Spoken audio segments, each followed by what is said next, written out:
Okay, tell them what happened with the bird yesterday, because I didn't put that in the video. Lorraine has to be more specific when she puts things up. Well, yesterday morning, we were in the store and we hear this bang on the window. And I come outside and there's this little bird sitting there stunned, the way a bird is stunned whenever they hit the glass window. So I know that it usually takes them a few minutes or whatever, and then they're hopefully usually okay. And so it seemed okay, and then it flew off. And then I was working in the store, and about 10 minutes later, or maybe a little longer, I look outside, not trying to look for the bird. I wasn't trying to hunt it down or anything. I just looked out there, and the bird was out there again. I thought, geez, maybe it's hurt, maybe it's like wants me to help it. So I go back out there. I mean, I've had birds my whole life, so I'm really pretty good with birds. I know how to talk to them. It was trying to calm it down, telling it would be fine. And so it came back, and then I saw that it was like squinting a little bit and whatever, and I thought, well, maybe it hurt itself. And it was so small and it was kind of windy and funny out yesterday, and so I thought, well, if I just let it go and it's And not, you have a cat that was... yeah, if it's not quite right, what's going to end up happening is it's going to get, eaten by somebody or some other animal, which is the natural course of nature, and I know that's what you all thought I should do, but, I didn't feel right about it at the moment, so I got a little box, I put it in the box, I put holes in the box, I sent my helper to the store to go buy bird food. I was busy, but I was concerned the bird eat and give it water and whatever, so that's what we did. And then I called Lorraine on the phone and I said, Lorraine, I have this bird, it may be a little bit hurt, I need a cage.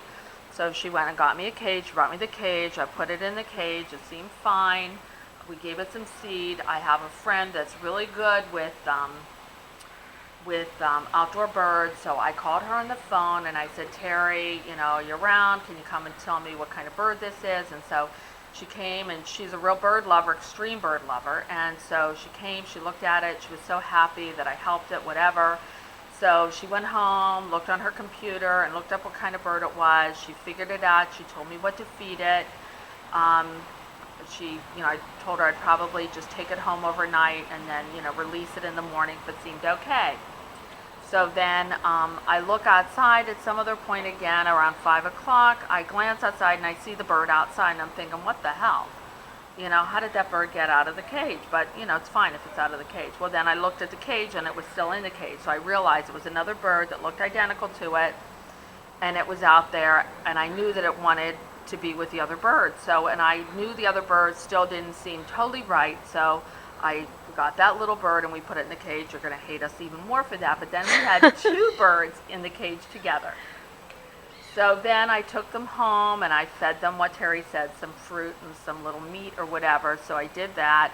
I checked on them through the night a couple of times. I already have 3 dogs. I really didn't want to keep, no desire to have like birds as pets. I had birds my whole life. I've only not had birds for 1 year. I've had them my whole life, the birds that you buy at the pet store.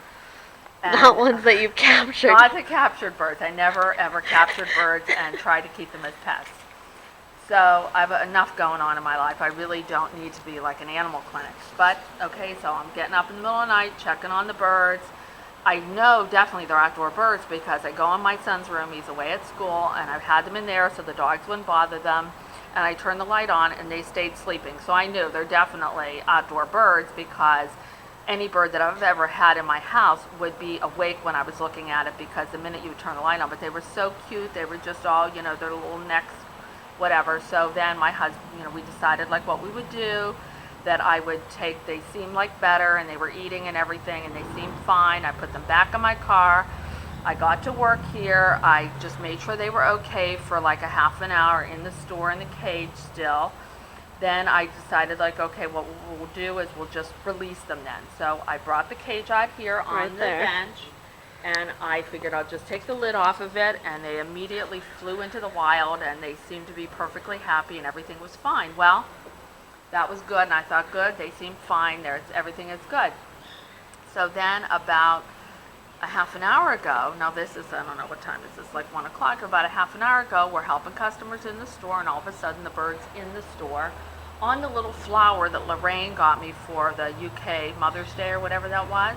And so this little bird is like in the store, and then it starts flying around and whatever. And I thought, well, we made a friend. And so then I took the cage and put it back here with the lid off, just in case it, wasn't feeling up to fighting for like food. And I just left the food in there for it. And then we finally got the bird to go out of the store because we really didn't think it was good for it to be like in the store. And so we got the bird back out. It flew away, but then it keeps coming back to the cage. So maybe while the rain's here, you'll see. But if the lid is off, it's totally free to do whatever it wants. And if you're so cruel, why would it keep coming back? I'm really pretty good with birds. I mean, back in the day when I was basically, I've had birds growing up. Then when I was 18 or so, I moved out on my own. I was married at 20, had a bird when I was like 18, Gilbert, that died on my son's first birthday. I mean, I was like, Gilbert lived with me after my divorce. He lived with me in my apartment. I mean, I love birds.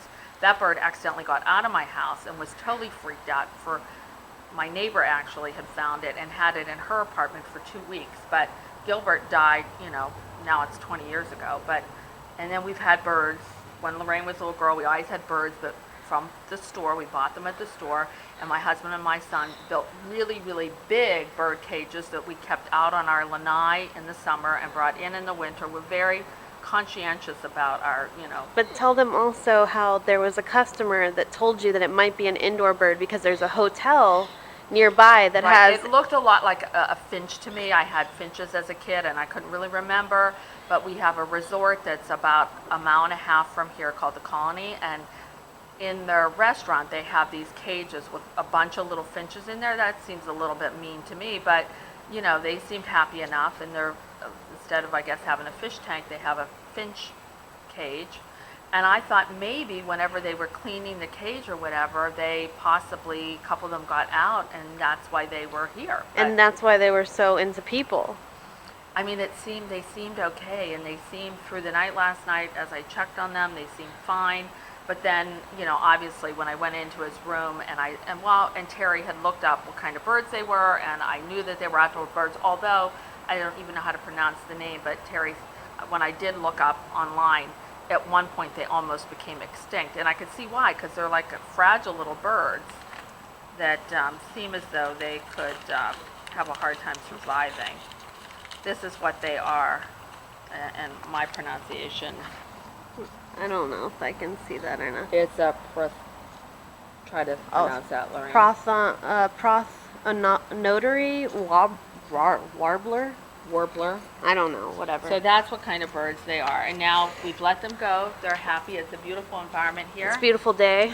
Beautiful day, and I don't have to worry about them getting blown in the wind or anything. And they actually say that those birds live in kind of swampy areas, and I don't know where Okeechobee is, but some of those birds are by Lake Okeechobee, and that's, I think, relatively close to where we are here. So I think some people owe you an apology. Well, I think it was just that they didn't understand because you were so quick with like coming in and showing what we had done, and it looked like we were just, out here trying to capture birds.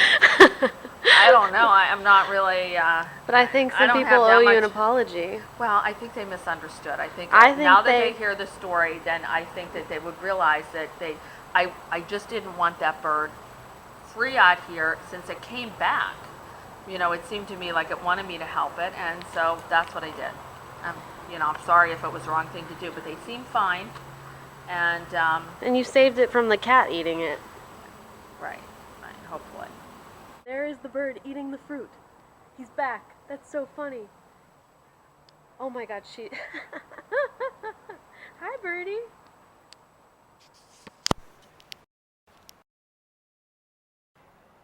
See, the bird likes Debbie. That's so funny. That is so funny.